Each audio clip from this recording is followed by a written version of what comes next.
നൂറനാട് പണയിൽ ദേവി ക്ഷേത്രത്തിൽ പൊങ്കാല നടത്തി. നിരവധി ഭക്തരാണ് ക്ഷേത്രത്തിൽ പൊങ്കാലയർപ്പിച്ചത്. നൂറനാട് പണയിൽ ദേവി ക്ഷേത്രത്തിൽ നിരവധി ഭക്തരാണ് പൊങ്കാലയർപ്പിച്ചത്.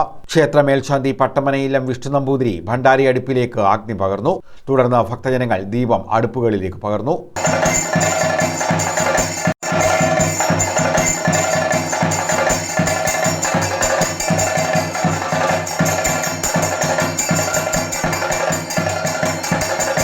ഭരണസമിതി president Suresh Kumar, R Rajesh, R Harikrishnan, Chandran Nair, K Chandranpillai തുടങ്ങിയവരുടെ നേതൃത്വത്തിലായിരുന്നു പൊങ്കാല ചടങ്ങുകൾ നടത്തിയത്.